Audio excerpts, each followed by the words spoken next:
Me and Akinar have joined forces to present to you our new series titled The Arrivals.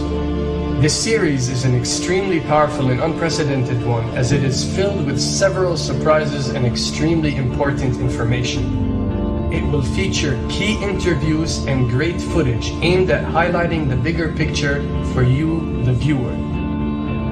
So let's get ready to raise the awareness and do our best to spread this information so people around the world understand what's really happening in today's world. We need each and every one of you to join in and be part of this change. A lot of work has been put into making this series come true, and for that I'd like to thank Akinar, Freedom to You, Abdullah Hashim, If It's Allah's Will, Truth, Justice, Freedom, and Saifuddin. Peace from Noriega and Akinar.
To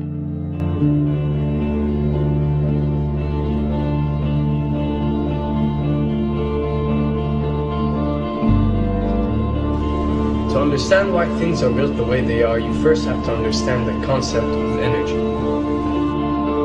Several architectural monuments are designed for the specific reason of channeling energy, but none of that can be done without you, because the types of actions and rituals that take place within or beneath these monuments decide the type of energy being channeled. And just like everything on Earth, this can be used for positive or negative.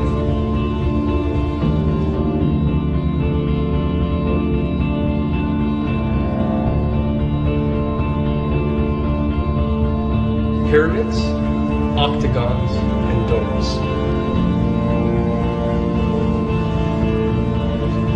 These designs are the most powerful and efficient at channeling energy.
you probably noticed I don't feel about that war the way we were told we were supposed to feel about that war, the way we were ordered and instructed by the United States government to feel about that war.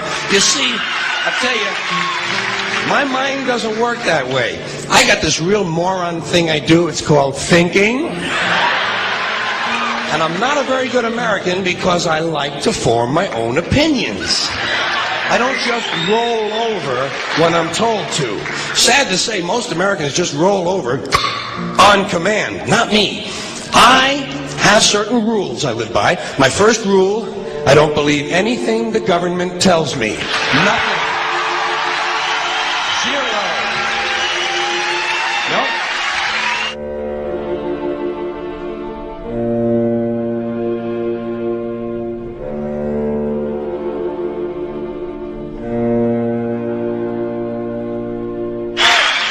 And I don't take very seriously the media or the press in this country, who in the case of the Persian Gulf War were nothing more than unpaid employees of the Department of Defense, and who most of the time function as kind of an unofficial public relations agency for the United States government. So I don't listen.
And the weapons they are using against you are in your very homes, entertaining you and your children, and gradually indoctrinating you without you even realizing.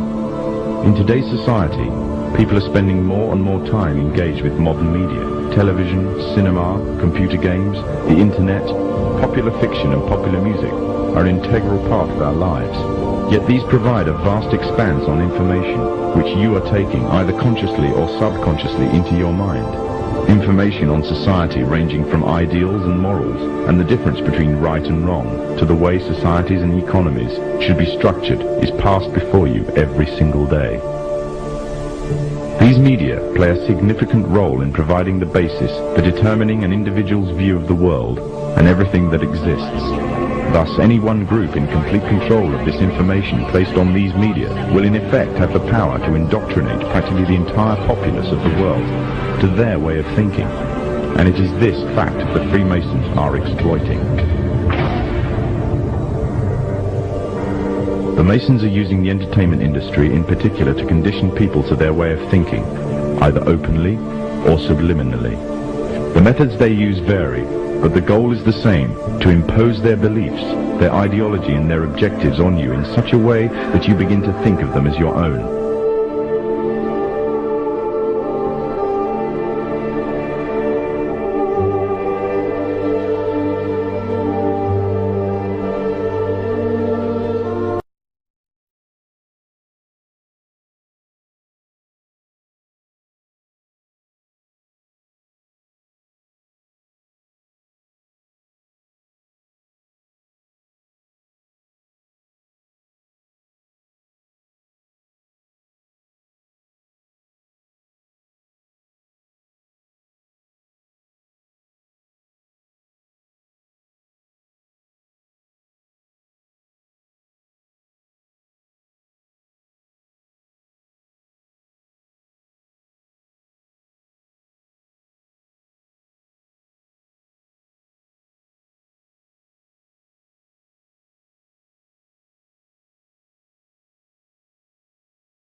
Let me tell you why you're here.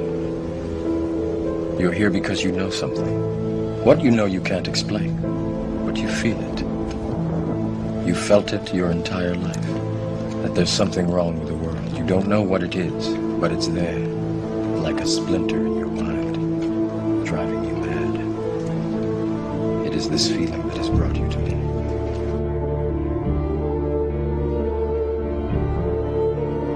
It is all around us. Even now, in this very room. You can see it when you look out your window, or when you turn on your television. You can feel it when you go to work, when you go to church, when you pay your taxes. It is the world that has been pulled over your eyes to blind you from the truth. What truth? That you are a slave, Neo. Like everyone else, you were born into bondage, born into a prison that you cannot smell, or taste, or touch. Prison for your mind.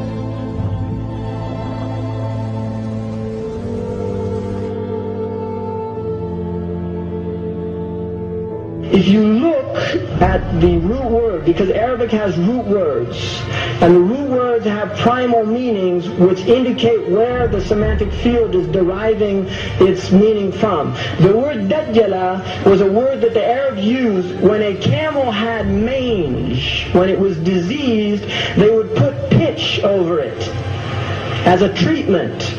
They would put pitch, and they used that word yudaddilu. They would put this pitch over the camel so you didn't see the disease of the camel. Outwardly, the camel would look good because it's been pitched over.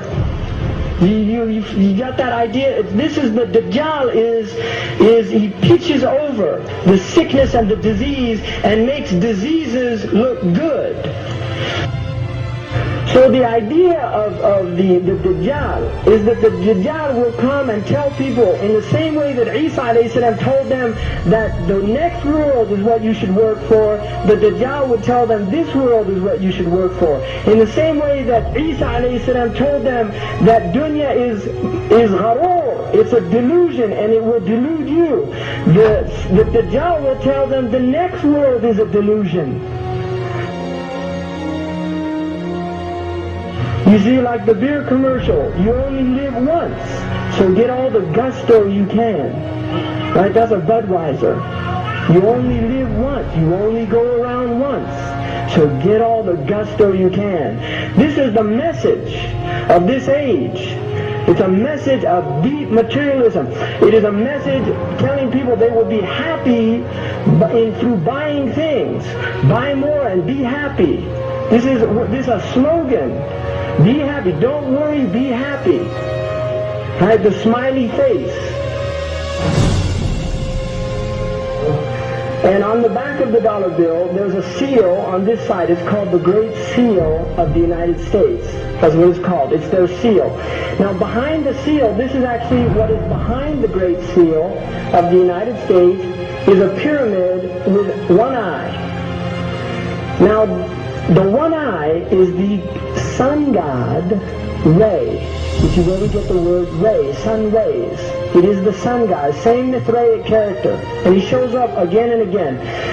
This is the Masonic god of the ray. If you look, you'll see the pyramid is built except for the top. It's built except for the top. The eye is suspended above the top. It hasn't come down yet. Because they believe until they finished the Masonic project, which is the what they say on the bottom, Novus Ordo Seclorum, and then Annuetta Chapters, he is pleased with our project. In other words, the God they believe in is pleased with our project. What is the project? Here's the question. What is the project that this God is pleased with? The project is literally the secularization of the world. To completely strip the world from religious beliefs. This is the project, and that is why it is called Novus Ordo Seclorum, a new secular or worldly order. If you translate that into Arabic, it would be a Nizam al-Alami al-Dunyawi, not al-Jadid.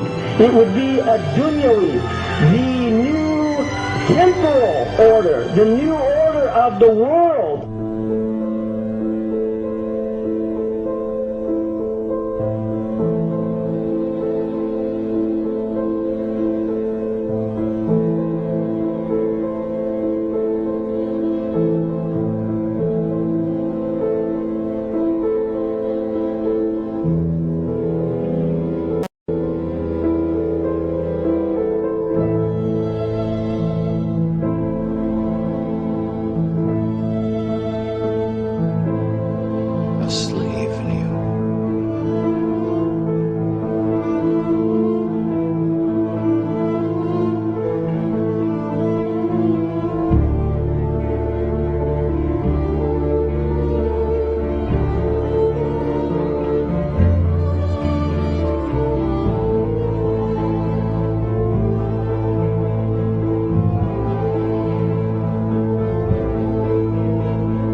The one eye is the sun god, Ray, which is where we get the word ray, sun rays.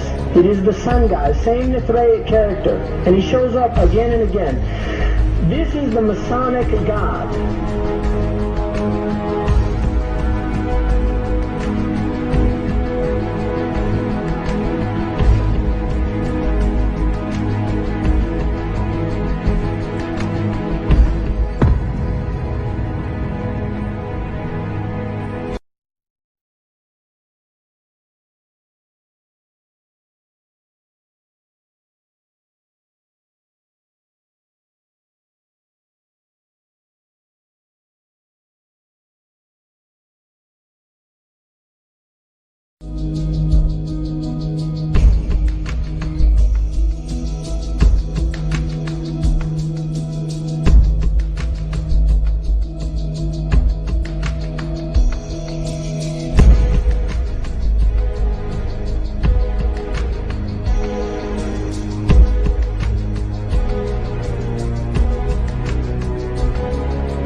Jewish services. Straighten us out. Well, I hear the Torah, but I'm not Jewish, and nor have I converted to Judaism. I think I'm connecting to something that predates religion.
You had my heart, and we'll never be worlds apart.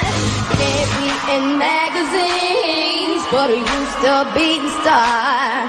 Baby, in the dark, we can't see shiny cars. And that's when you need there. With you, I'll always be there. Because the sunshine will shine together. I told you I'll be here forever. I said I'll always be a friend. No one will stick it out to the end. Now that it's raining more than ever, know that we'll still have each other. We can spend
What's her name?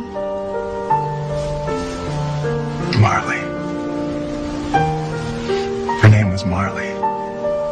It's a beautiful name. Yeah, we named her after Bob Marley. He had this idea. It was kind of a virologist's idea. He believed that you could cure racism and hate, literally cure it, by injecting music and love into people's lives. One day he was scheduled to perform at a peace rally. Gunmen came to his house and shot him down. 2 days later, he walked out on that stage and sang. Somebody asked him why. He said, the people who are trying to make this world worse are not taking a day off. How can I light up the darkness?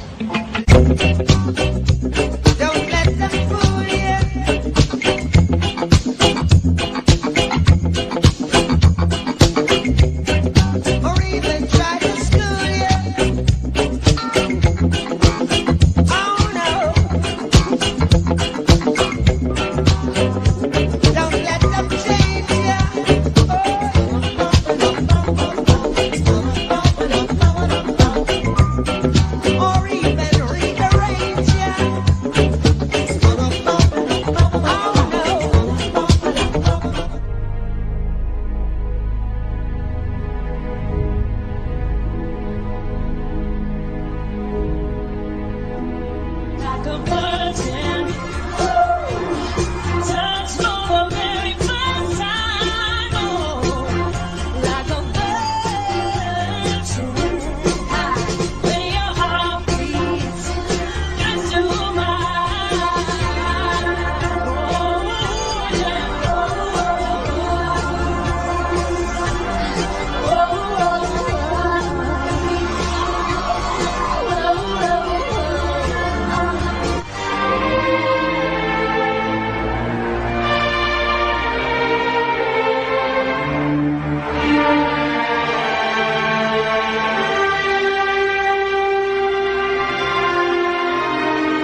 first of all, you have to ask yourself, what is the Kabbalah? Yes. Kabbalah.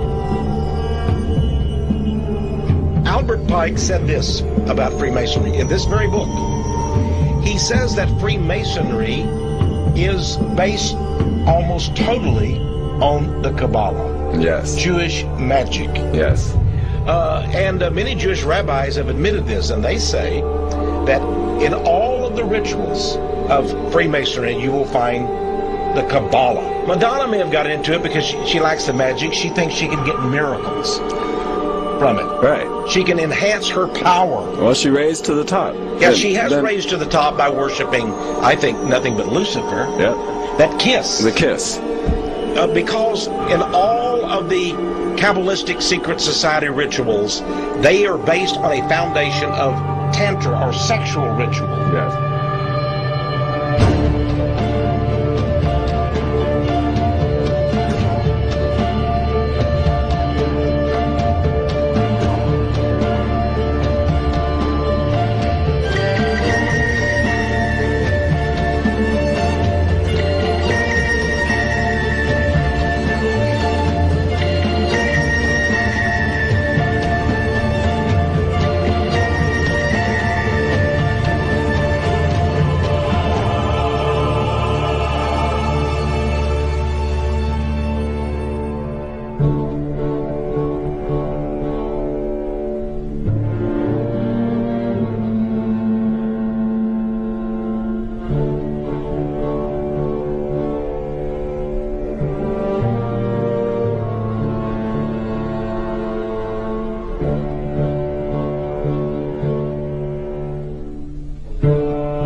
is our enemy.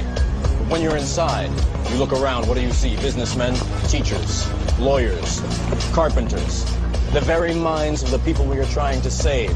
But until we do, these people are still a part of that system, and that makes them our enemy. You have to understand, most of these people are not ready to be unplugged.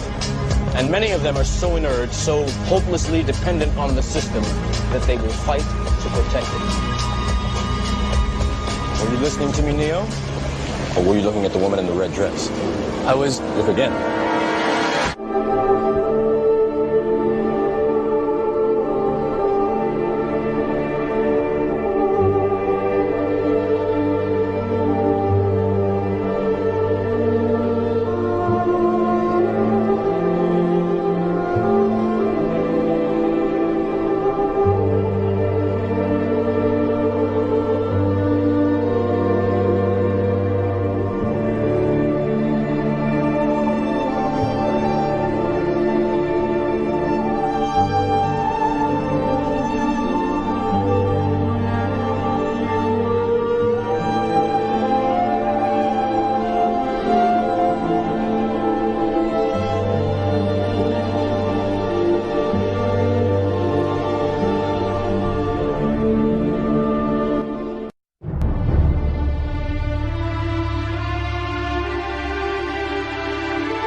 Hollywood itself is a word. The word is interesting because it's a word that comes from a pagan.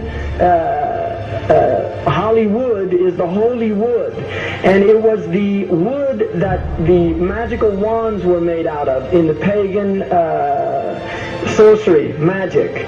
And these wands were believed that the sorcerers that possessed them could put people into trances and control them. This is part of, this is symbolic, but it's also important to understand that part of what Hollywood literally does is it puts people into trances. It's a dream state. They call it the dream machine in the United States.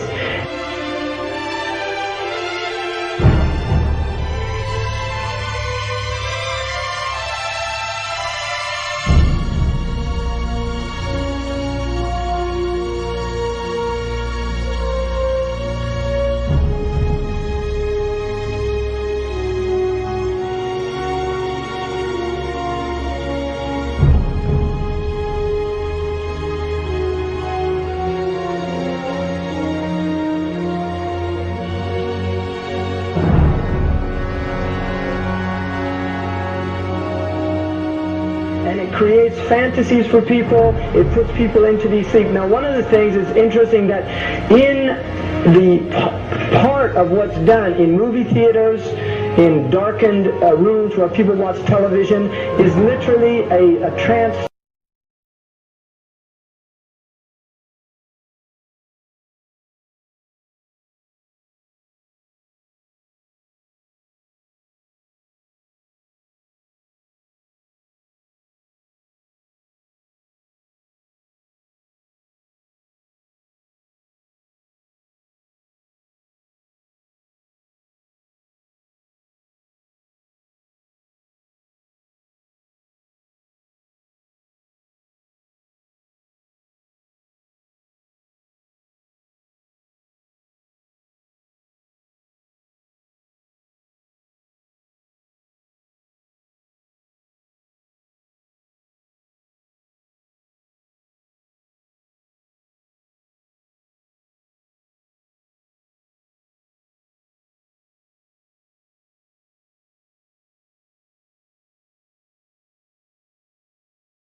Arabs are the most maligned group in the history of Hollywood. They're portrayed basically as subhumans. Untermenschen, a term used by Nazis to vilify gypsies and Jews. These images have been with us for more than a century.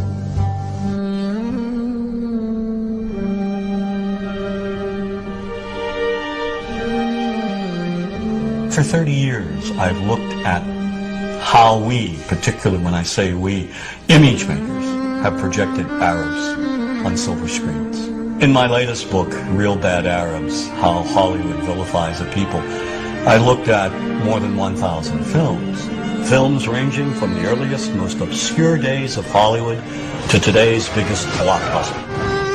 And what I tried to do is to make visible what too many of us seem not to see. A dangerously consistent pattern of hateful Arab stereotypes. Stereotypes that rob an entire people of their humanity. All aspects of our culture project the Arab as villain. That is a given. There is no deviation.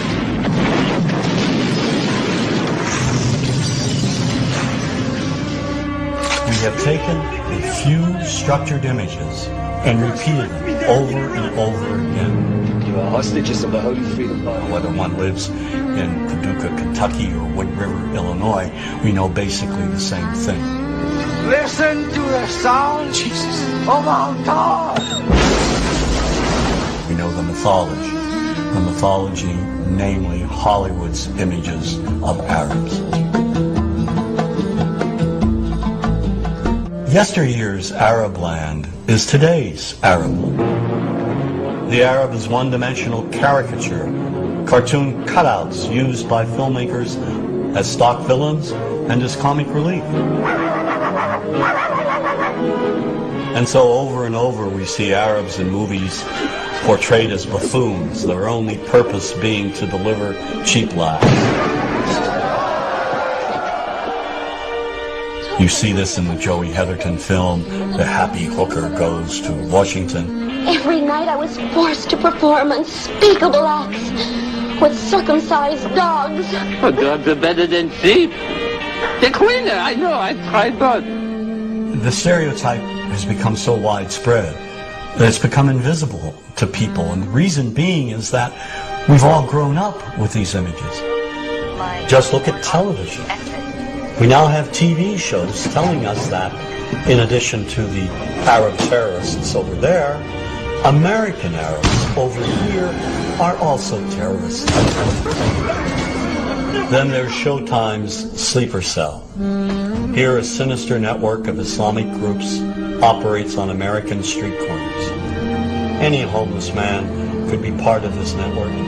Even Western-looking Arabs are part of this anti-American conspiracy. We're at war with America, period. And we're going to win that war by convincing enough Americans through the spread of fear, insecurity, and terror to change their ways. And the best way to teach that lesson is by attacking them where they live, work, and play.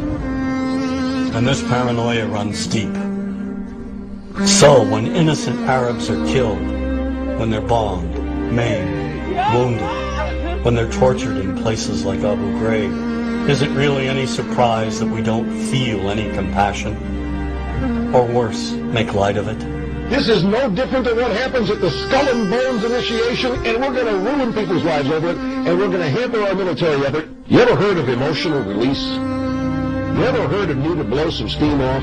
Well, yeah, sort of like hazing, a fraternity prank, sort of like that kind of fun. But the point is, everybody's been saying that this came from. We don't care about that.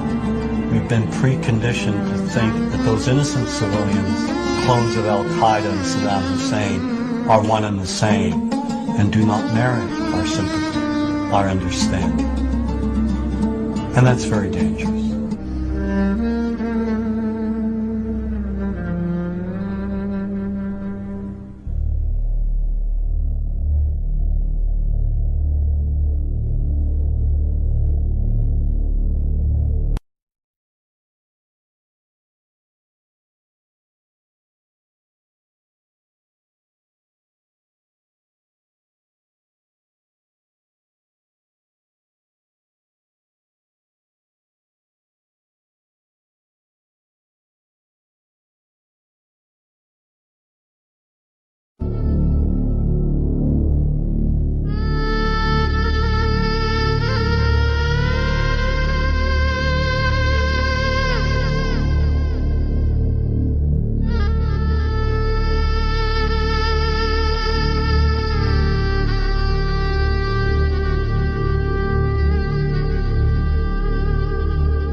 According to the FBI, hate crimes in America targeting Muslims or people who just appear to be Middle Eastern surged in the aftermath of 9/11. There is this cloud, with the hate crimes, with the profiling, with being rounded up.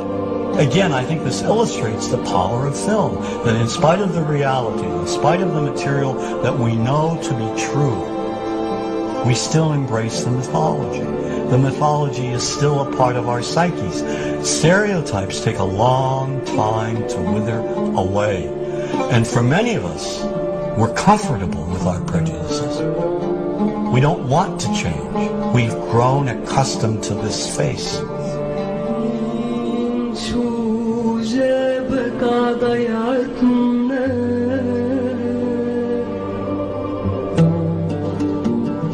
When we think of Arabs, what do we see? What images come to mind? Do we see actual people? People who, despite real cultural or geographical differences, do pretty much the same things that we do. When we think of Arab women, what images come to mind? Do we see women who laugh and play and who adore their children?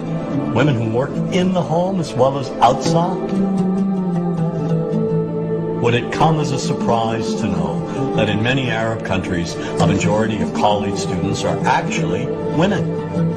What's our immediate image of Arab men?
To a female attorney I knew, called me up one day and said, one of the Rockefellers would like to meet you. I made a video called Mad as Hell, and he'd seen the video and wanted to meet me and knew I was running for governor of Nevada. He was a very, very smart man, and we used to talk and share ideas and thoughts, and he's the one who told me 11 months before 9/11 ever happened that there was going to be an event, and out of that event we were going to invade Afghanistan to run pipelines from the Caspian Sea.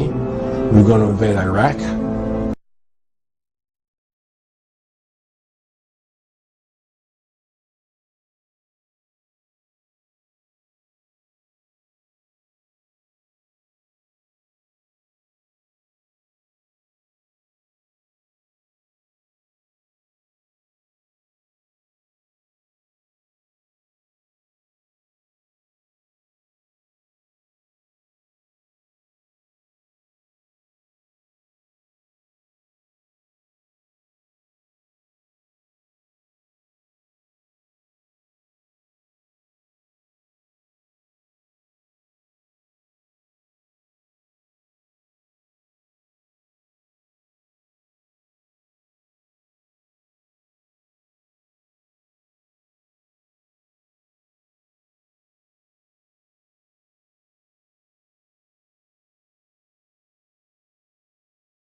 I,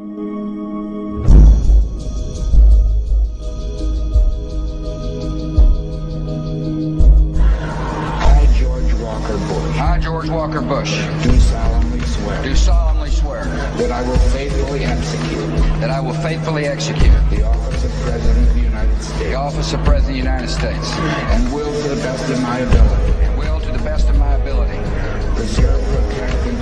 preserve, protect, and defend the Constitution of the United States. The Constitution of the United States. So help me God. So help me God.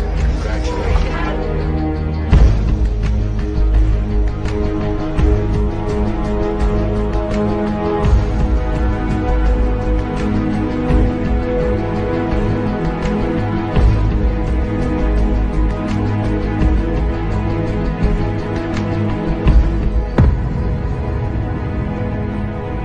You can't believe how many times I've talked. But it still comes down, my son was murdered. And I haven't gotten the answers that I want. And I'm bitter. And I'm angry.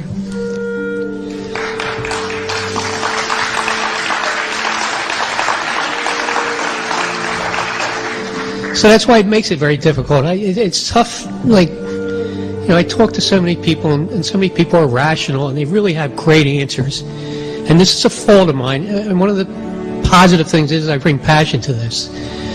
But one of the faults is I want my answers now, immediately, and I want the perpetrators of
staged UFO attack on Earth. We have been preconditioned by all the media for the past couple of decades to slowly but surely start accepting the existence of aliens and UFOs.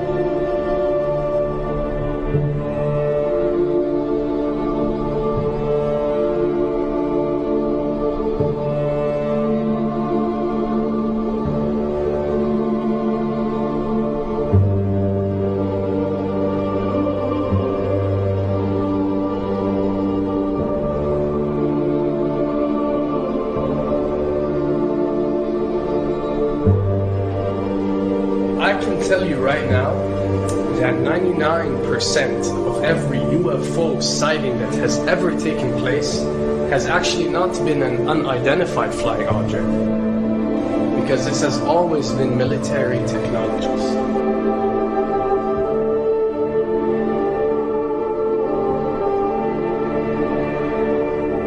Another thing I'd like to point out is surveys and questionnaires. You know, we get surveys and questionnaires all the time, you know, sent out by the state or by the government or by our rulers and our officials and so on and so forth. Do you really think that these ruling powers care about what you think? do you really think that they're waiting to ask you and receive your answer before making a decision? What happens with these questionnaires is that they are released. For example, what country do you think the US should attack next? And if it yields back results like 70% of the US population believe Iran is the next country that should be attacked, this is actually a study conducted for the effectiveness of the media propaganda that they are using. So when they get such results, they look at it and they be like, all right, amazing. Our media propaganda is working. We are purposely trying to manipulate people to think that Iran should be the next one. And check out the survey results. We're doing a great job in propaganda. That's what it's all about. And if the results come back and they aren't up to par, so let's say 20% want war with Iran and 80% want actual peace, they say, okay, so now we have to go and rework our media propaganda and make it more effective so these percentages change. Why am I saying this? Because of the UFO phenomenon. Since the 60s, the amount of people who believe in extraterrestrials have skyrocketed. And it's only increasing day by day in our modern world. This only confirms the success and the plans that are taking place to first manipulate you to believe in UFOs, and second, to conduct a UFO attack that is going to force the whole world to unite to fight off this enemy and accept the New World Order. A former Canadian government official is warning we may be on the verge of intergalactic war, saying, quote, the Bush administration has finally agreed to let the military build a forward base on the moon, which will put them in a better position to keep track of the comings and goings of visitors from space, and to shoot at them if they so decide. I was introduced to the late Dr. Wernher von Braun in the U.S., the father of rocketry. In my first meeting with him, during that first 3.5 hours, he said to me, Carol, you will stop the weaponization of space, because there is a lie being told to everyone that the weaponization of space is now first being based upon the evil empire, the Russians. There are many enemies, he said, against whom we're going to build the space-based weapon systems, the first of whom was the Russians, which was existing at that time. Then there would be terrorists. Then there would be third world countries. Now we call them rogue nations or nations of concern. Then there would be asteroids. And then he would repeat to me over and over, and the last card, the last card, the last card would be the extraterrestrial threat. As a military strategist, as a person who worked on the MX missile, which I did later, he said, you will find that there is going to be a spin to find some enemy against whom we have to build space-based weapons, and now we should expect the spin. And that's the formula, except that it's all based on a lie. A supersonic saucer. Called the Silver Bug, it was truly revolutionary. The plans show in detail a multi-jet engine craft that boasted amazing maneuverability and speed. It's an intriguing thought that this concept may tie in with the work of the German scientists who brought saucer technology to the US at the close of the Second World War. What was needed were certain cover stories. What do you do when people are spotting aircraft and then telling reporters that they've seen something very unusual flying out of an airbase in Nevada? And frankly, this was the origin of a lot of the sightings that took place in the mid-50s, 1954, 55, 56, of unidentified flying objects, the UFOs. So the CIA was involved in encouraging people to believe that, yes, they saw UFOs, and the CIA and the military tried to be very helpful to reporters to get these stories out, to divert the attention of the country, and particularly the people in this region, about what they had actually seen. Mexican Air Force pilots capturing on videotape what are said to be 11, count them, 11 UFOs. The Mexican Air Force has released a video that some of you are going to find difficult to believe. A journalist says it shows images of UFOs tracking a Mexican military plane. So what's the truth about UFOs? The story of successive attempts to develop radically new forms of flight, conducted under the strictest secrecy, is inextricably bound up with our relationship with UFOs over the last 60 years. Whether it's Allied pilots buzzed by strange balls of fire in 1942, or the Roswell incident 5 years later, there is a strong case to be made that secret military technology offers a convincing explanation for many UFO stories. Anytime the government has secrets that they can keep from us, they can manipulate us by those secrets. In essence, they still remain 25 years at least ahead of us in technology, information, and knowledge, and secrets, and they are using them against us. I heard over the years many times over that the plan to usher in the New World Order would be to make all the people in this country and around the world feel totally helpless to prevent the New World Order from occurring, this world dominance plan, by saying that we had been invaded by aliens, so that we would say, oh please UN, come in and help us all. So bear in mind that there is a planned orchestration to get people to be submissive through the secret technology and information that they're keeping from you under the blanket of the so-called National Security Act.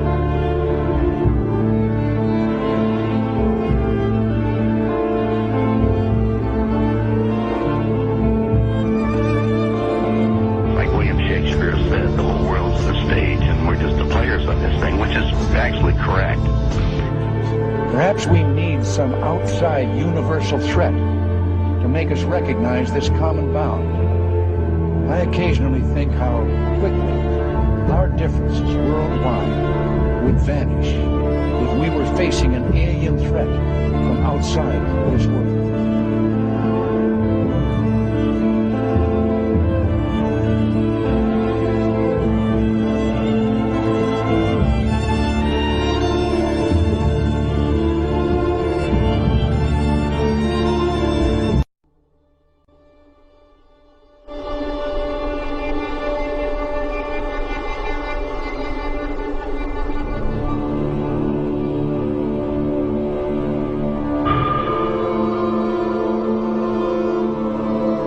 So what about the other 1% of the UFO phenomenon? Has there ever been legitimate sightings?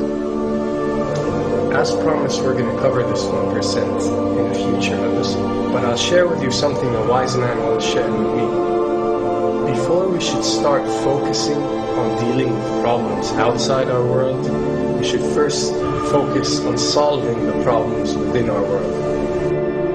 And before you can start solving problems within your world, you first have to solve problems within yourself and within your surrounding environment of family and friends. So basically what I'm trying to say is that we have priorities that we need to focus on first and foremost so we can successfully build our lives and our minds.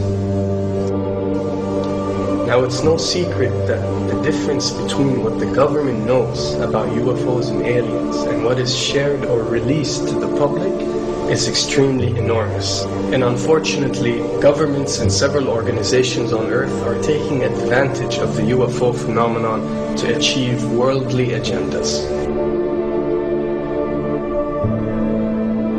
So why do we see particle beams, huge ones, firing at things that are, you were saying 200,000 Gs? Yep. I mean, go over that. Well, because I think it's part of a test for if there are bad guys out there. Or maybe they're doing preparations for faction. We may be looking at more than one faction. Remember, these groups tend to fragment. They fractally fragment so that you have wars within wars within wars. But why would NASA release that footage? Well, remember, you've got all the good guys in NASA, and then you've got a few who are not good guys. The good guys don't know that there's something to keep secret. Remember, the lie's different at every level. They believe the lies they've been told. So when you set up a structure, an institution, which is supposed to be open and above board and is supposed to present live TV of the shuttle mission, they present live TV. Now, the controllers can't say, oh, well, you can broadcast this, but you can't broadcast that. Because the honest guys will then say, sure. Well, why can't we broadcast that? So people always say if this was happening, it would come out, and it is coming out. Well, I mean, I agree with you. When you've got the Catholic Church saying we need to love the aliens, they're our brothers, when you've got every major denomination saying it, when you've got all the movies, and you've got, in the 80s, huge programs at the Olympics with aliens landing, fake aliens, and you've got huge things the size of 3 football fields floating over Dallas, and stuff all over the place. Something's going on. And then I read government documents about fake extraterrestrial landings. Any of this. Why? I mean, you believe it's fake. Remember Operation Northwoods? Yes. Okay. Or we can go to the, September 11th. Governments do huge, big things to sway populations at key nodal points in history. They love hoaxes. Yeah, well, it's manufactured history is what it is. We are building, all my UFO friends, I need to shake them because they're frankly, they're extremely naive, Alex. They really believe we're building toward disclosure. I believe we're building toward a mass, carefully manufactured, fake event where ETs, who are really humans, who are really part of this secret clique, who are probably Nazis, who have developed or perfected their technology from World War II, which is why you've got to get, Joseph on. They are going to basically fake out the world. And there's an incredible window on the Nazi black ops programs, the compartmentalized, incredible high-technology efforts that were being funded by the Nazi war machine, particularly toward the end of the war, in a desperate effort to win the war, and they fastened their hopes on several key technologies, some of which appear to be the control of gravity itself, which again is a separate piece of data from my work, which came at this from a hyperdimensional physics perspective. We know there's a lot of suppressed technology. 20 years after the B-2 bomber was already in service, they declassify it. So we have a lot of cases of that. We know there's a whole shadow government. This is technology in physics, Alex, that would make anything you think you know like a candle flame compared to a hydrogen bomb. This is a physics that literally allows you to rearrange time.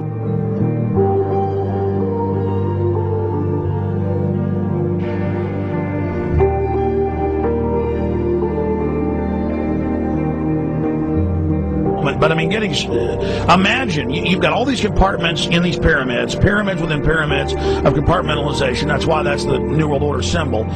And we don't know what they've got because they are so secret. We know they lie so much. We just know it's advanced. Mainline scientists say they're 30 years advanced. So Richard C. Hoagland, what I'm saying to you is, I'm entertaining what you're saying. I respect you. I think you're a great guy.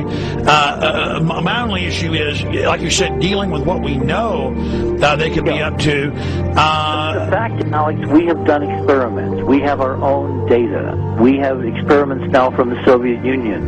30, 40 years when the Iron Curtain came down, when Glasnost finally prevailed, a huge amount of stuff was declassified from the KGB as well. And we now have put this data together. We not only know what the physics is, we know what it can do, we know what it's based on, we know how to make it work. We've seen in our own experiments ample evidence. We've seen experiments across the American landscape and even in Europe that vindicate various parts of this.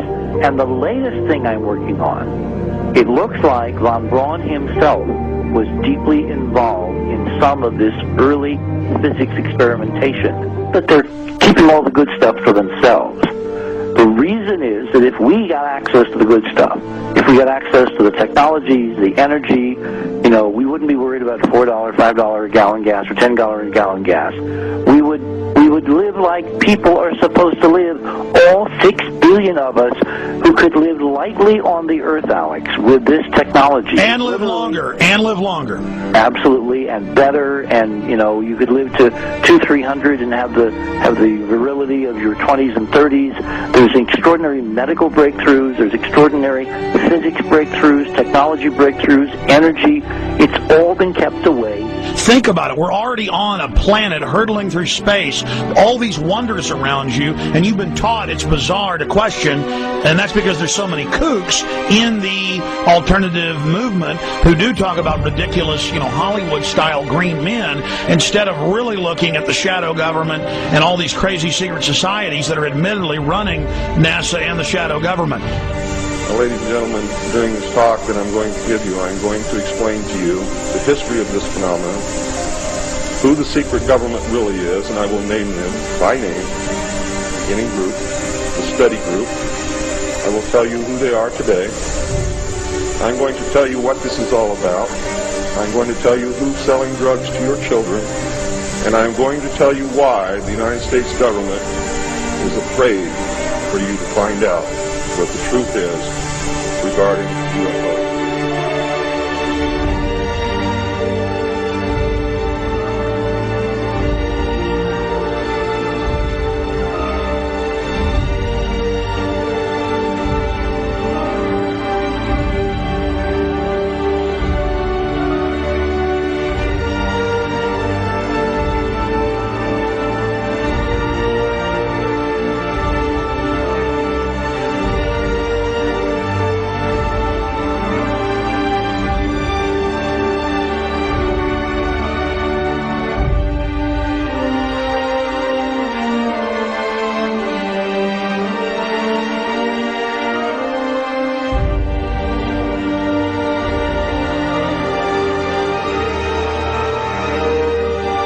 And it turns out that even though she remembered that she'd been part of the team to debrief the astronauts, she couldn't remember a thing that they said.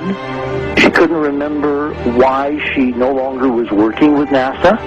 She couldn't remember. In other words, her memory lapses were enormous, and I don't think they were feigned, because we now found the same pattern in all the flight crews. Because the awful truth, Alex, is they have been brainwashed. They have been mind controlled. They have had a technology, a very sophisticated technology, which took away the real missions that they experienced.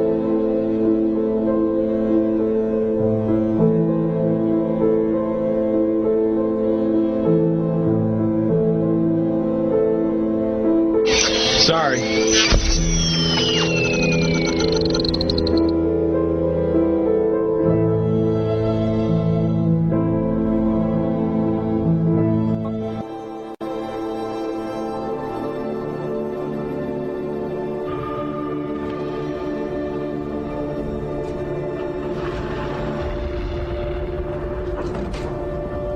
At last. Hey guys, so you have just completed episode 20 of The Arrivals, which means now you're halfway through the series. I'd like to take this opportunity on behalf of myself and Akinar to really thank all the viewers and all the supporters. There's been a lot of loyal following to this series, and to this we have to thank you guys. Each video of The Arrivals has averaged over 12 honors. And this is a great accomplishment and something really inspiring for us, because this series deals with a lot of deep and controversial issues. So we really appreciate the following we have received. We thank each and every one of you guys. I'd like to especially thank the people that have dedicated their time to upload the series on their pages or dedicate other pages on the internet for this series.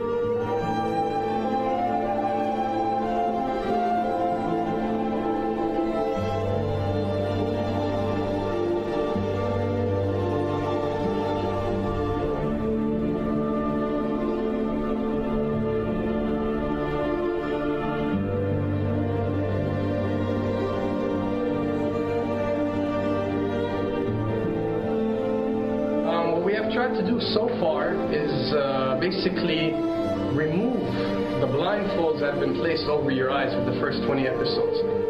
So before you accept and receive what is yet to come, it was a very important step to open and free your mind.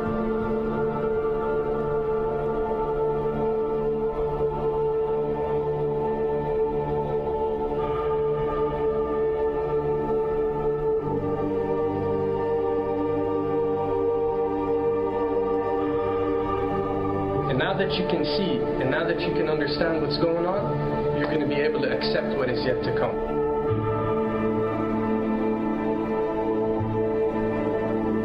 So, on behalf of myself, Noriega, and Akinar, Assalamu alaikum, or may peace be with you. Hope you enjoy the rest of the series.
I know you're out there.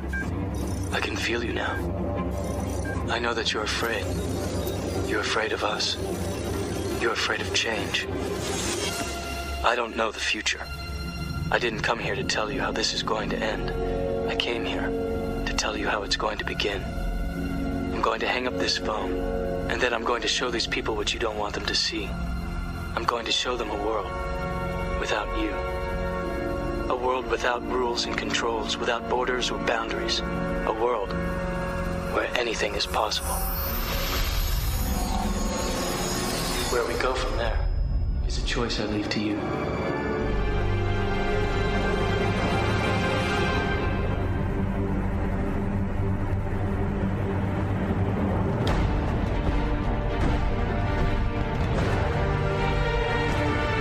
Nazis chose the symbol. The symbol was not invented by it. The symbol deals with the sun.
winik ulukwechento kune hach yah upu si al leka kuchignae ya bachba cheo leka alatie done ma usan ilik be hach ot sila pusik allo kat kon tulaka bashakate exaiteche le mago katialaje tenin kanga malo chakipakat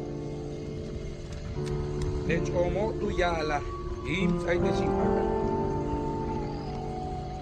le winiko katiale tenin kat kanakte ya bachmu le bala mo katiatie hinsikteche yan amuknalta beige eshena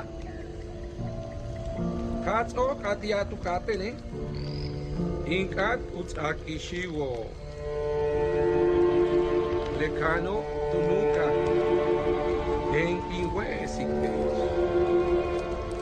kutia kashike chachai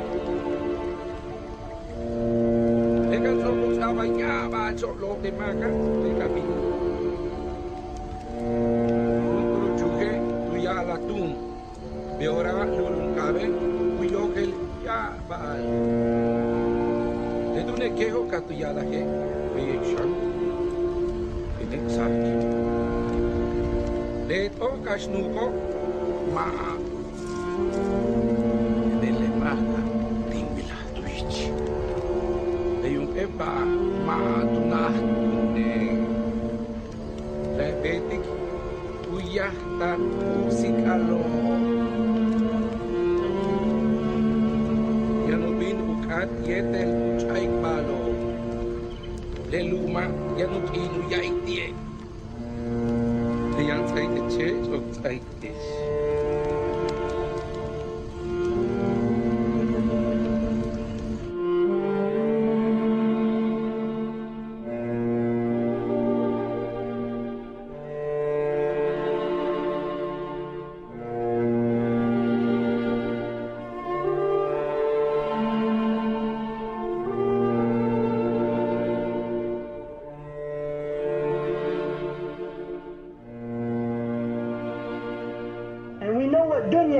In Arabic, dunya is the illusory element of the world. It's that element that takes people away from the akhirah.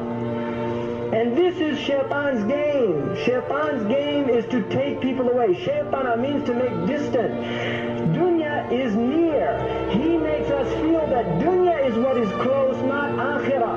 Islam tells us dunya is distant. One of the root meanings of dunya is to reach out for grapes that you can never grasp. Because this is the nature of dunya. You will never be able to get it. It will always evade you. The Prophet ﷺ said in a hadith sahih that said, if the son of Adam had one mountain of gold, he would only want a second one.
1980s, and we encourage him to invade. All right, so I just want to get there. We don't need a history lesson.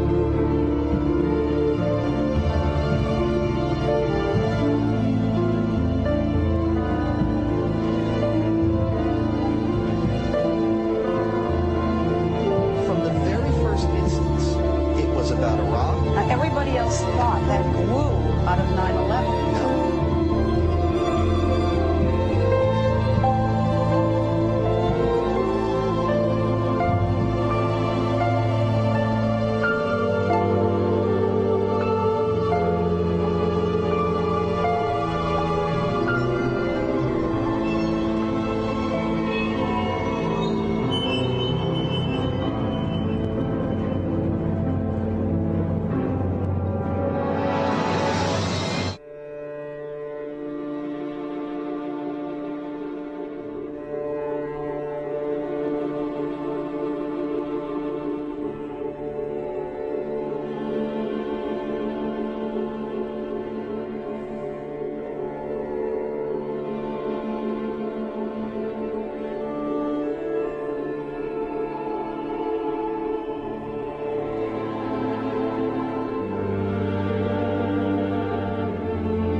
cover and deal with the issue of the difficulties people face unplugging their network of friends and loved ones when it comes to this type of information. I get emails all the time from viewers and subscribers complaining that they find a high level of difficulty in communicating this type of information and this type of what people call conspiracy to their network of friends. They tell me how people reject this information, people fight it, people laugh at you, people call you crazy, call you names. And this is very common when it comes to this type of thinking and this type of knowledge, and I faced it. I assure you that everyone else who delved into this realm of research has faced it. When I first started looking into this stuff and discovering this stuff and realizing what is wrong with the world, I felt like it was my obligation to tell and convince everyone around me of this new type of information that I have come across. But in essence, years down the line, I've learned that it does not work this way. a lesson comes to mind, and this is an ancient Chinese lesson where when teachers wanted to teach knowledge, they used to tell their students that when someone is thirsty, you give them half a cup of water. If they remain thirsty, then you supply them with the second half. This means that first, when someone needs to acquire knowledge, he first has to be thirsty for it. And only after his thirst has been communicated to you, you supply them with half a cup of water. You don't shower them with a full gallon of water, because this is only going to push them away. You give them half a cup. If they ask for the second half, you supply it to them. If they don't, it's not your responsibility. They will sooner or later in their lives. The best way for people to see and change their way of thinking is for them to experience the change, is for them to see and research this knowledge rather than someone telling it to them. So if you do care about someone, or if you do want to share this information, you got to be very subtle. You got to do it in a smart way, and you got to bring the person in. You know, ask them questions instead of supplying the answers. You're sitting watching the news with your friend, and he's talking about certain situations being broadcast on the news. Ask him, why do you think this is this way? Why do you think these stories are covered? Through such type of discussion, rather than preaching, you will build a certain level of trust or a level of comfort between you and the desired listener. And this can help you now to take it to the next step, which is to facilitate ways for him or her to achieve or receive the knowledge that you find valuable. Then the ones who are ready to see and the ones who are ready to be unplugged will do so.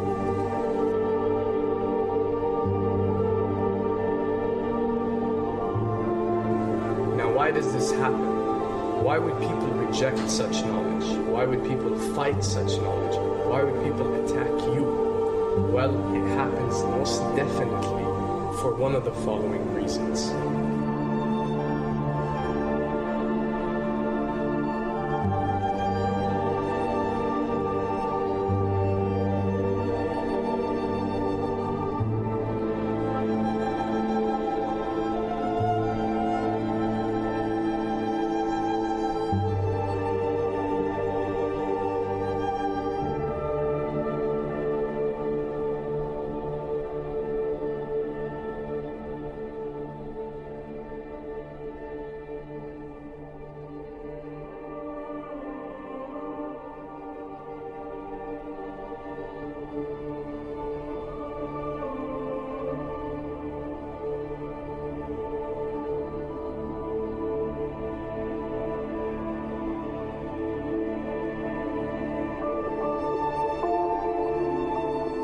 Have to understand, most of these people are not ready to be unplugged.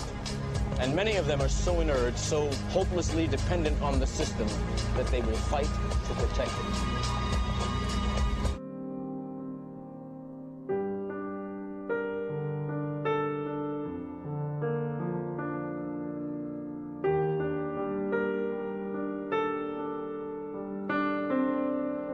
The greatest hypnotist on planet Earth is a oblong box in the corner of the room.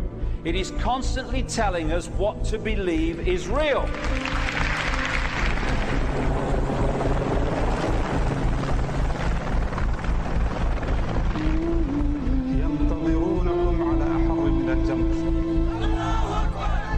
If you can persuade people that what they see with their eyes is what there is to see, you're gone.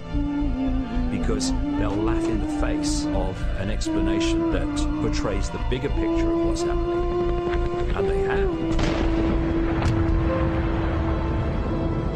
Fox Noise today actually suggests the fires may have been started by Al-Qaeda. An FBI memo from late in June of this year is popping up this morning, and it's ominous.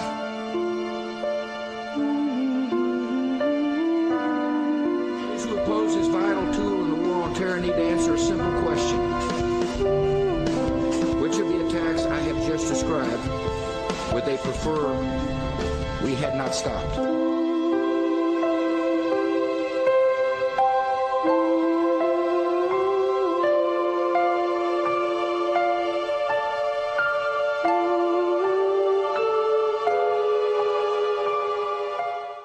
people and 62 million other Americans are listening to me right now because less than 3% of you people read books. Because less than 15% of you read newspapers. Because the only truth you know is what you get over this tube. Right now, there is an entire generation that never knew anything that didn't come out of this tube. This tube is the gospel, the ultimate revelation. This tube can make or break presidents, popes, prime ministers. This tube is the most awesome goddamn force in the whole godless world. And woe is us if it ever falls into the hands of the wrong people. And when the 12th largest company in the world controls the most awesome goddamn propaganda force in the whole godless world, who knows what shit will be peddled for truth on this network. So you listen to me. Listen to me. Television is not the truth. Television is a goddamn amusement park.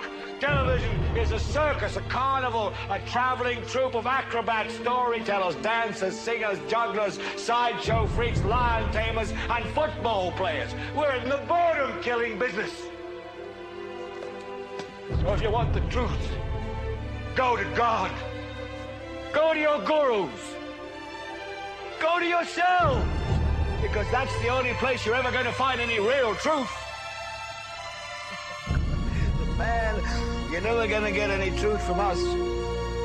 We'll tell you anything you want to hear. We lie like hell. We'll tell you that Kojak always gets the killer and that nobody ever gets cancer in Archie Bunker's house.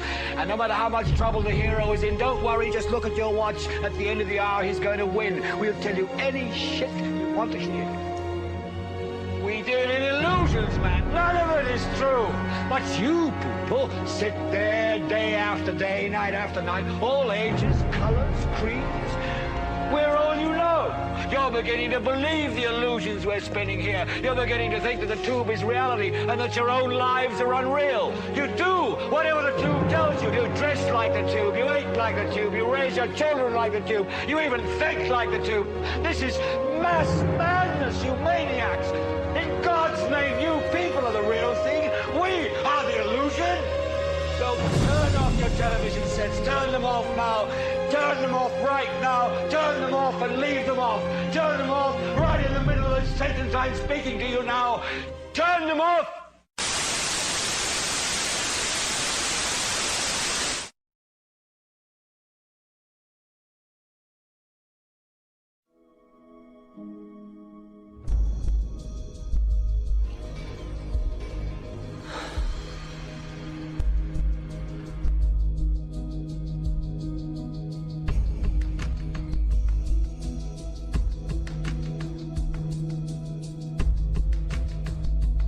Welcome to the real world.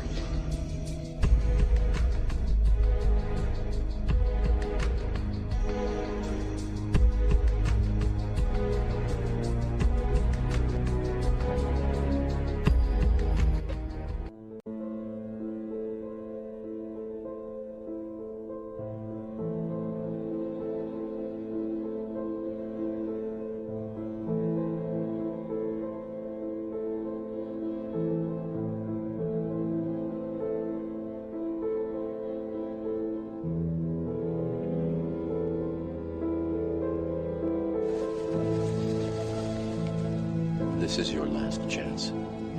After this, there is no turning back. You take the blue pill, the story ends. You wake up in your bed and believe whatever you want to believe. You take the red pill, you stay in Wonderland, and I show you how deep the rabbit hole goes.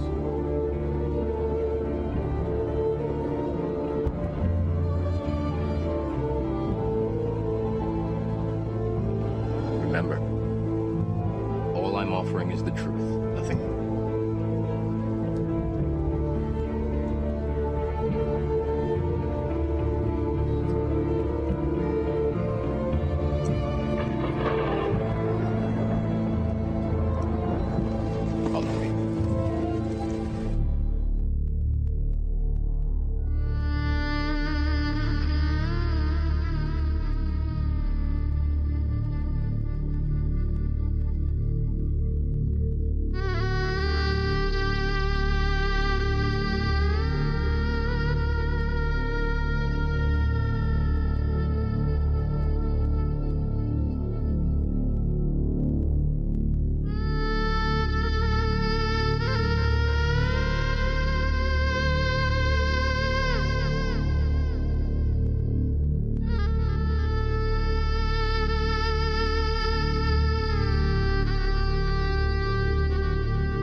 If you look, you'll see the pyramid is built except for the top. It's built except for the top. The eye is suspended above the top. It hasn't come down yet. Because they believe until they finished the Masonic project, which is the what they say on the bottom, Novus Ordo Seclorum, and then Annuetta Chapters, he is pleased with our project. In other words, the God they believe in is pleased with our project. What is the project? This is the question. What is the project that this God is pleased with? The project is literally the secularization of the world. To completely strip the world from religious beliefs. This is the project, and that is why it is called Novus Ordo Seclorum, a new secular or worldly order. The Quran and the Prophet, Allah's blessings be upon him, directed our attention to another actor, as powerful as Gog and Magog. Who is he? He is Dajjal, the false Messiah, or the Antichrist. Why is he known as the false Messiah? Simple. Because his mission is to impersonate the true Messiah. The true Messiah was the son of Mary, Nabi Isa alayhi salam, Jesus. Peace and blessings of Allah be upon him. When Allah sent him, he was sent as the true Messiah with a mission to rule the world from Jerusalem, from Holy Israel.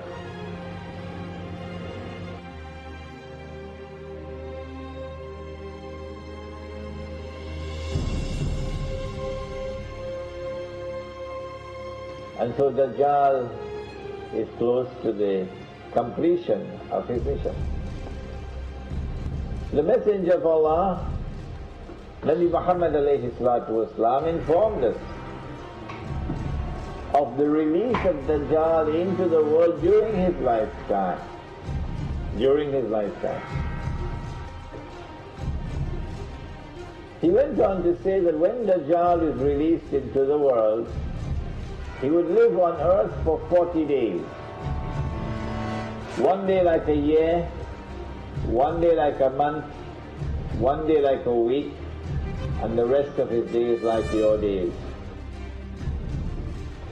That when Dajjal was in a day which is like a year, Britain was his headquarters. And when Dajjal moved to a day which is like a month, the United States of America became his headquarters. And finally, when Dajjal is going to be in a day which is like a week, he comes back home to the Holy Land. He comes back home to the Holy Land. Dajjal has already completed his first phase, a day like a year, when Britain was the ruling state in the world and the sterling pound was the international currency. And then Dajjal moved to a day which is like a month, and the United States replaced Britain as the ruling state in the world. And the US dollar became the international currency. And now the United States is about to relinquish power, and Israel is about to replace the United States as the ruling state in the world. And what will be the new money? Answer: the US dollar is going to be attacked, it will collapse and bring down all the paper money of the world with it. You won't see paper money after that. Well, then what's going to be money? What's the new money that Israel will use to enslave mankind? The way the United States used the US dollar. Answer: Israel is going to use invisible money, you can't see it. Intangible money, you can't touch it. It'll be electronic money. And the strange thing, the dangerous thing about electronic money is it is controlled by the banking system around the world, and the Jews control the banking system. That's not an uncharitable statement. That's not an invalid statement. That's the truth.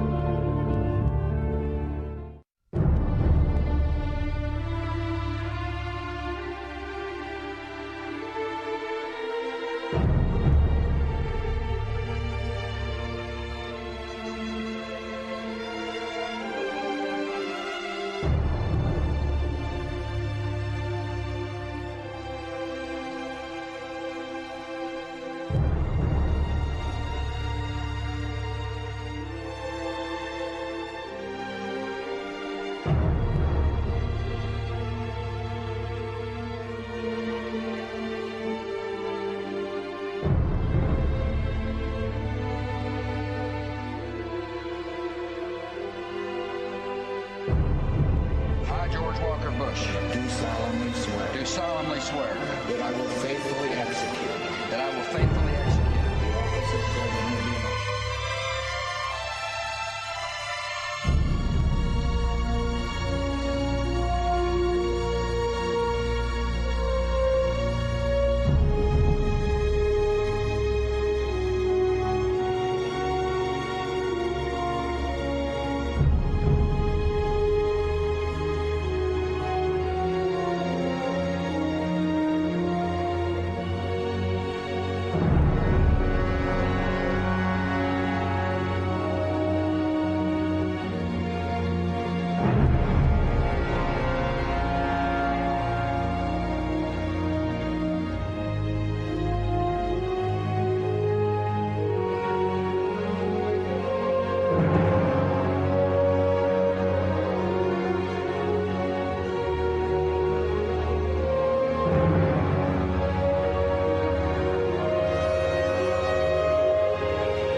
Nabi Muhammad alayhi salatu wasalam informed us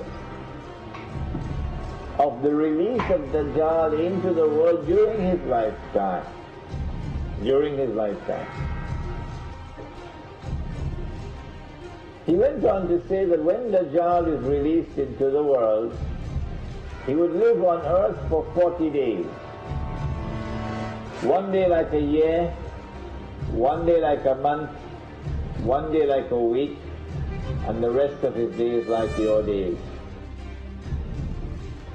That when Dajjal was in a day which is like a year, Britain was his headquarters. And when Dajjal moved to a day which is like a month, the United States of America became his headquarters.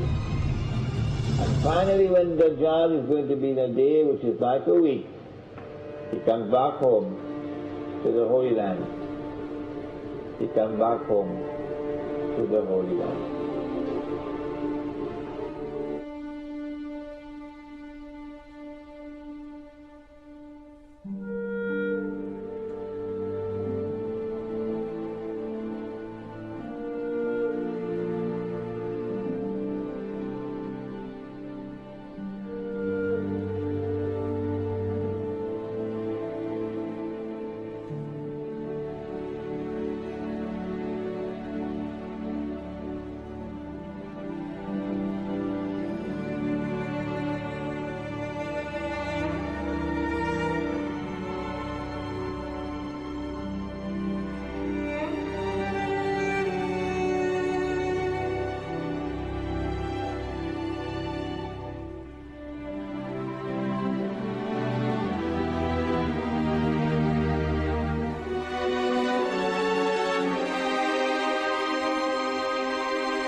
What is at stake is more than one small country. It is a big idea, a new world order.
On the outskirts of the national capital today, black limousines with darkened windows converged on a hotel where private security guards imposed ironclad control. The limos carried royalty, political power brokers, and industrial titans to a secret meeting that will last all weekend.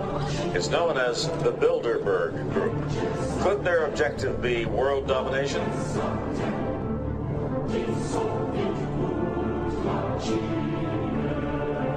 We are opposed around the world by a monolithic and ruthless conspiracy that relies primarily on covert means for expanding its sphere of influence.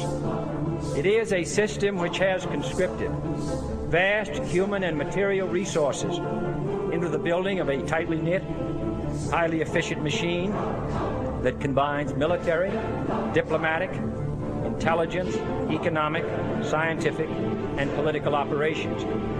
Its preparations are concealed, not published. Its mistakes are buried, not headlined. Its dissenters are silenced, not praised.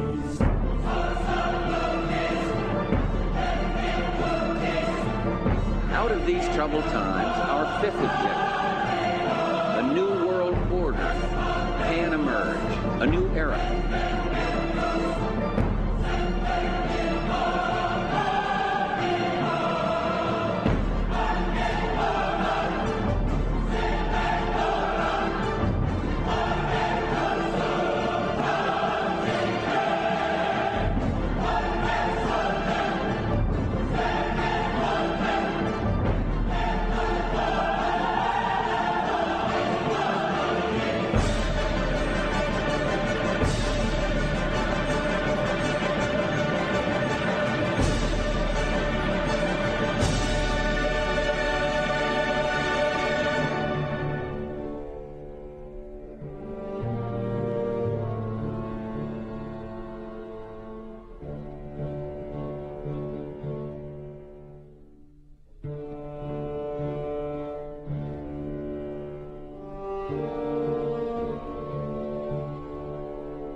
We ran into David Gergen, the Karl Rove of 4 presidential administrations.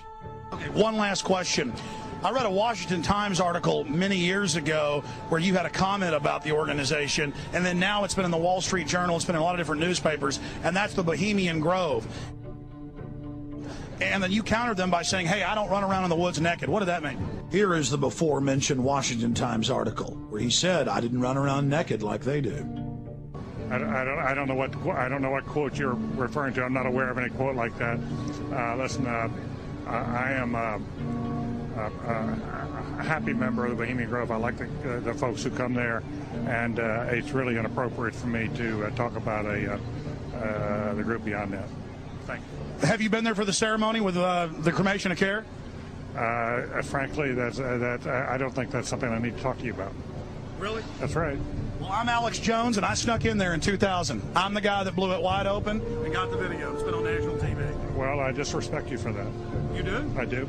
But it's a lot of big public officials going in there. Don't we deserve to know? I don't know anything about you, and I don't know anything about your film. But if you go in there with an understanding, you violated that understanding by releasing that film, and I don't respect you for that. Really? I'm sorry. You took an understanding when you went in there that you would not do that film. And did you have an understanding when you went in there? No. Did you crash it? Yes. But what about the ritual? Is the ritual genuinely?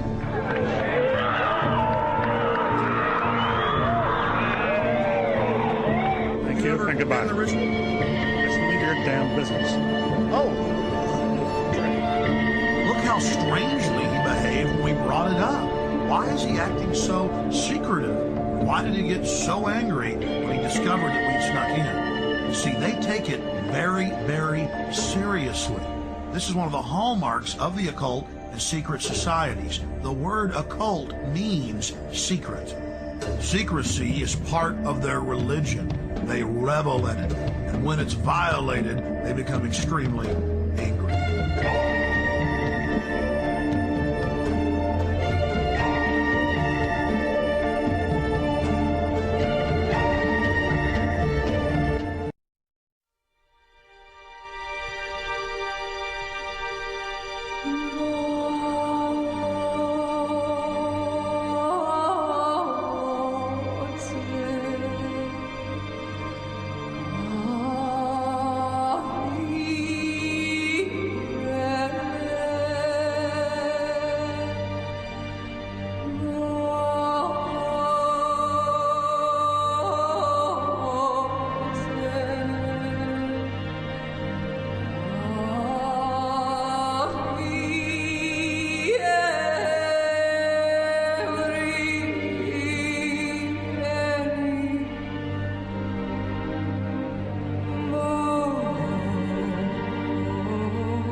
Also in the street plan of Washington, you find pentagrams.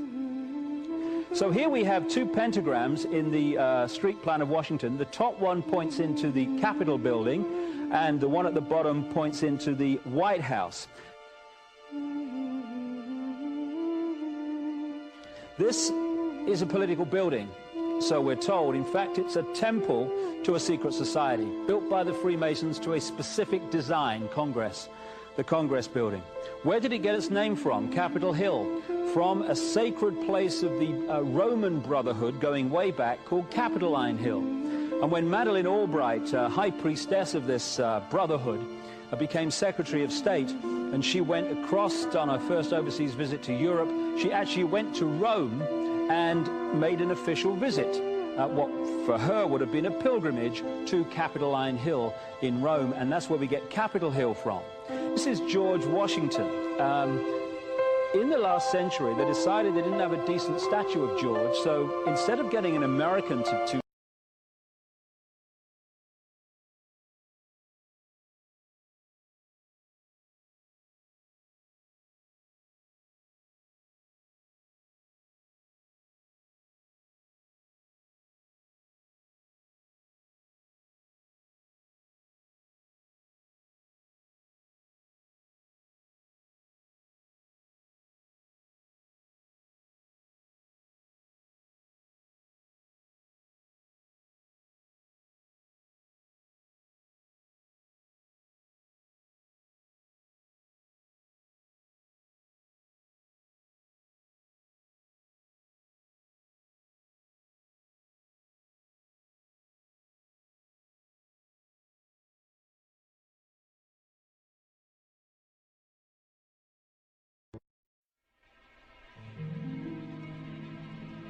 Well, he says, you know, it's written all over your face. You're afraid of going to a seance.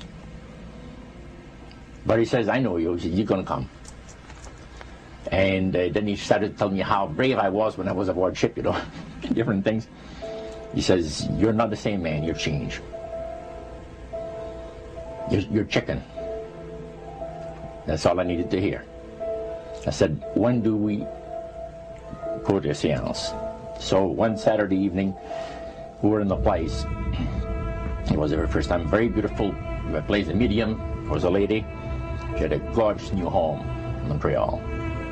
And there were about 20 invited guests there, which I was one of them. And she communicated with the spirits for different people there. And they were telling them what the spirit said. One man said, I would like to talk to my friend that died 6 months ago. But I don't want him to appear. Just want to talk to him. Because he says, I don't trust you talking to my friend for me.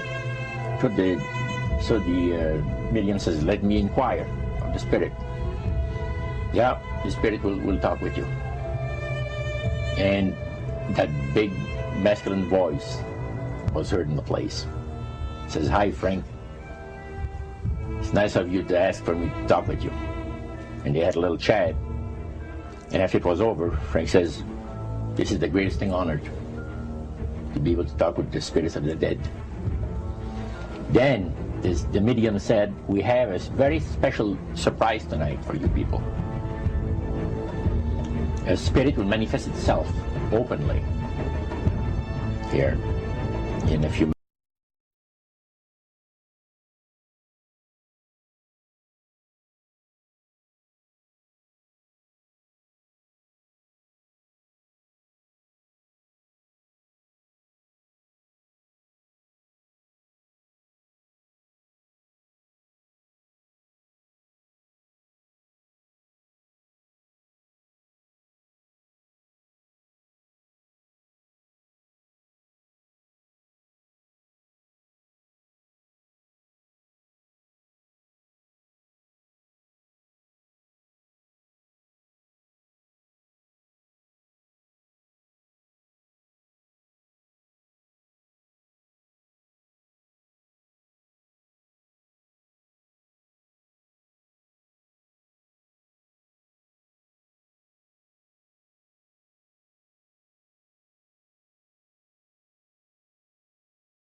The master of my life has revealed to me that it is time for you people to become acquainted with the worship room of the gods, where they had the spirits that had materialized. They photographed them, and then they had paintings made of them. And there was probably about maybe 100 of those around the place. So how did you feel when you walked into that room? I felt that these people had power, and they had a lot of it. Did that attract you? Yes and no.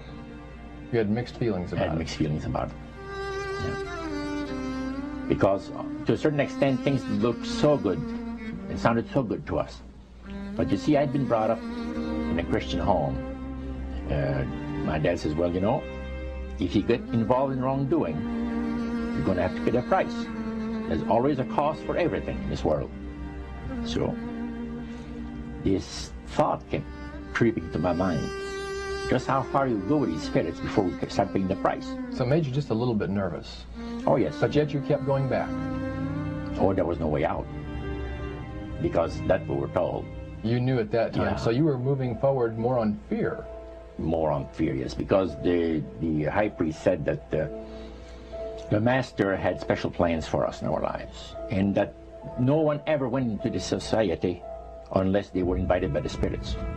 So that was made very clear. In reality, Roger, you were chosen by high-powered demon spirits to be a part of their human, special, privileged group. You see, these people in Montreal, the society, like the priest mentioned, there's thousands of spirit worshippers in only different societies of spirit worshippers in this world. But he says we are the elite. We know the real truth about the master and his angels. And they're not hideous-looking beings. They are gorgeous creatures. And from the paintings that they had on the walls of that worship room. Now, when you would go to these praise sessions, what kinds of things happened at those sessions? Well, there's a lot of success stories. The masters has done this for me and that for me. I remember one. At what point did this demon worship start to affect you personally, Roger? Well, it wasn't too long that the priest mentioned to us that the time had arrived for us to start trusting the spirits and give the spirits a chance to work for us. And there was a number of gifts that you could choose from.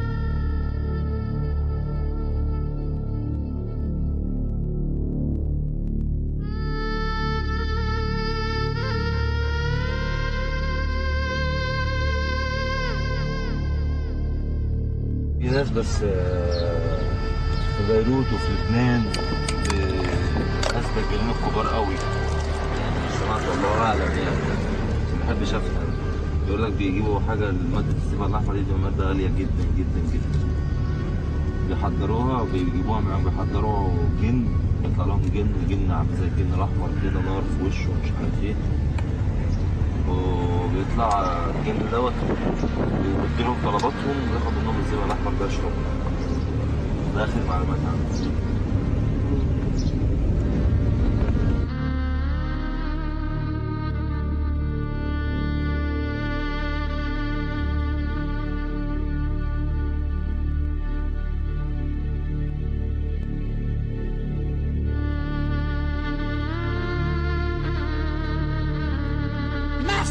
I don't think you quite realize what you've got here. So why don't you just ruminate whilst I illuminate the possibility? Whilst I illuminate the possibility. Illuminate the possibility.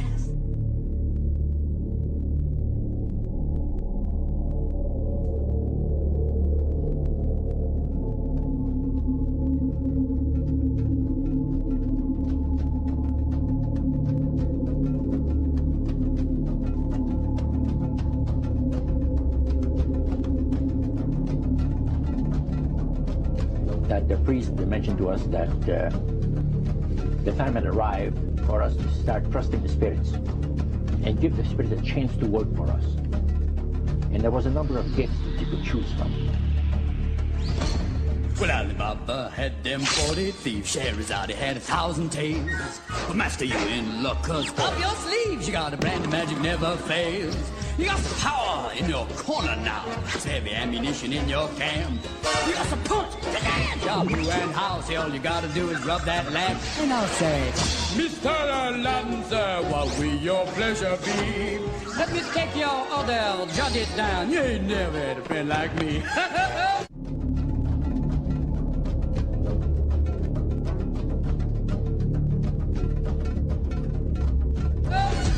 Here's your restaurant and I'm your melody. Come on, whisper what it is you want. You ain't never had a friend like me. Yes, sir. We pride ourselves on service. You're the boss, the king, the shah. Say what you wish, it's yours, true dish. About a little more baklava. Have some of column A, try all of column B. I'm in the mood to help you, dude. You ain't never had a friend like me.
a genie in a bottle, baby. Come on and let me out.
they had three major policies that were going to be followed. First, Lucifer says, we have to make sure that people, humans, get to believe that Satan and his angels do not really exist. You know, Roger, that's interesting because a recent research study report that I read indicated that in a national survey, I believe it's over 75% of people do not really believe in a real tangible devil. But there is one. The next thing, the three parts policy that they had adopted there, the second one was to find a way of being able to get total control of people's minds. And that would be done by taking hypnotism out of the realm of the occult and introduce it as a new science for the benefit of mankind. They felt that by taking hypnotism out of the realm of the occult and introducing it as a new science for the benefit of mankind, they could then use people of great renown, educators, people of capacity, that would do great things, such as supposedly regress people in time to former lives that they had.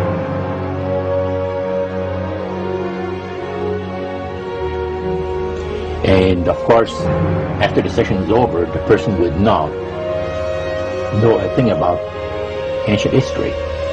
And the person she or he has talked about performing, certain deeds, we'll say, 3,000-4,000 years ago.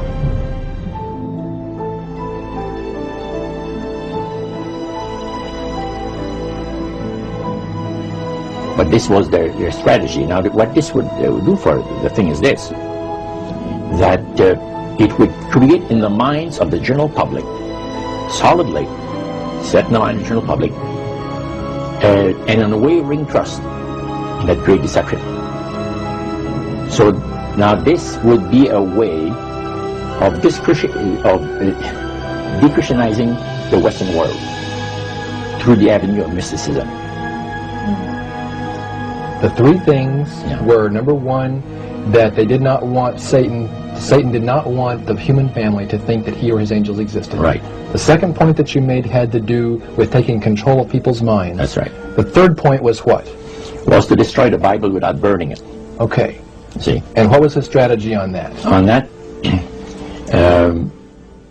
it was very interesting.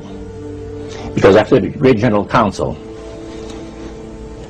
it was decided that Satan would tutor Charles Darwin personally in setting up the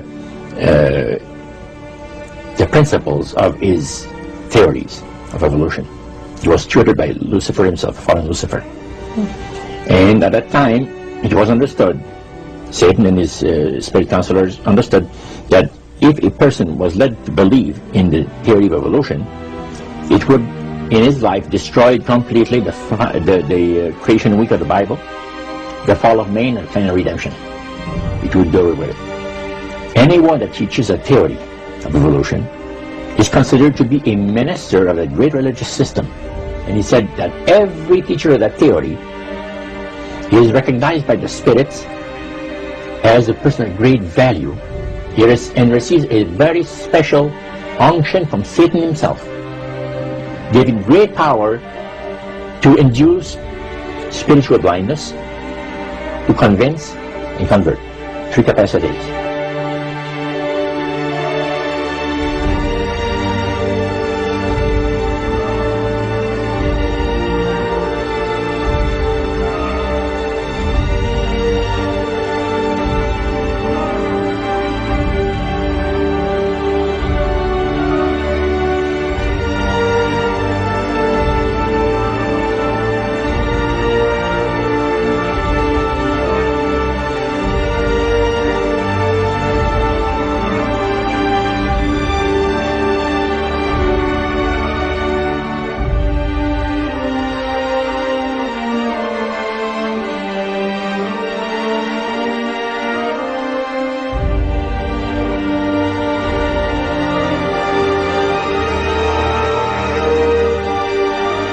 This is the grand plane, the master's grand plane. for harvesting the nations, for harvesting the multitudes of the earth into his cause, just before the close of the great controversy between the forces of good and evil. It's going to be done in a unique manner. This grand plan is going to take people are going to eat the stuff. Because it says demon spirits will declare themselves to be inhabitants of far distant planets in the galaxies that are coming to warn the inhabitants of planet Earth of the impending destruction of the planet unless something seriously proper is done to avoid it.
Metaphor. If you think about Aladdin and his lamp, you've probably heard of that one. The genie always says one thing. Your wish is my command. You know, the universe is this great genie, and your conscious mind is a lad that formulates the intention of what you choose for your life.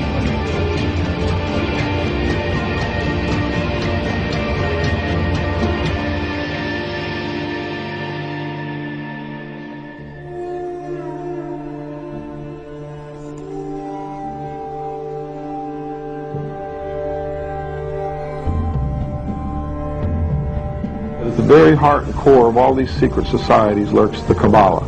It is a method of encoding information through a system of mathematics and numbers. These people that belong to the secret societies never dared to write down in any language what they knew, what it was that they were guarding, because then someone could steal it and then the secret would be out.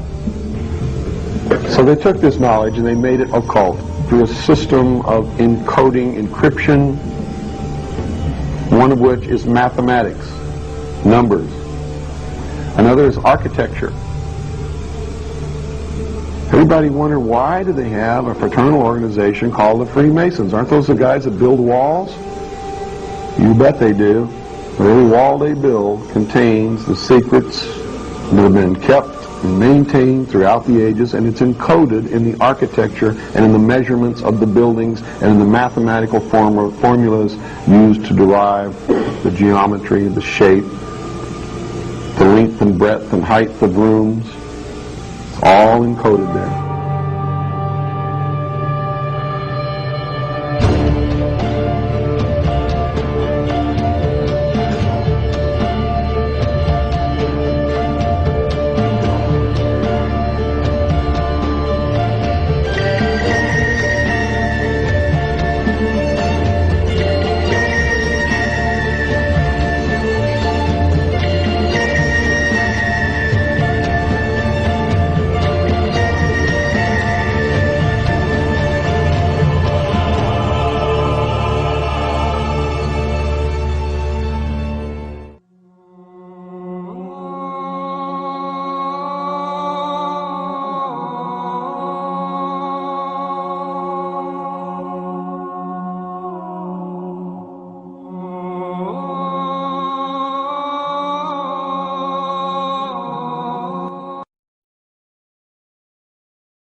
Is science compatible with spirituality? Can you have spirituality without any religion? Can there be a purpose for the universe? A purpose for your life? The answer to all these questions is yes. A discovery has emerged in astrophysics over the past 2 decades that the universe has a number of properties that are just right for life to evolve. The strength of the gravitational force, the strength of the nuclear force that powers the sun, the amount of dark matter and dark energy. These and several other key properties could have been vastly different than they are. Instead, they are amazingly just right to be conducive to life.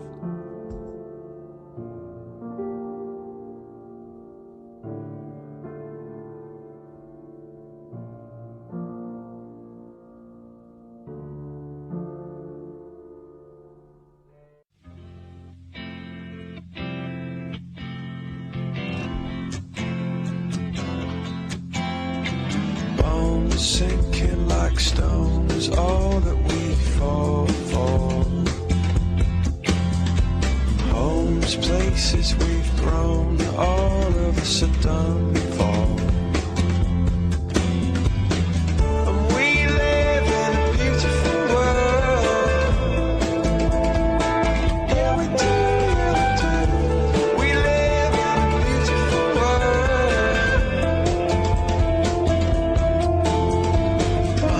Sinking like stones, all that we fall for.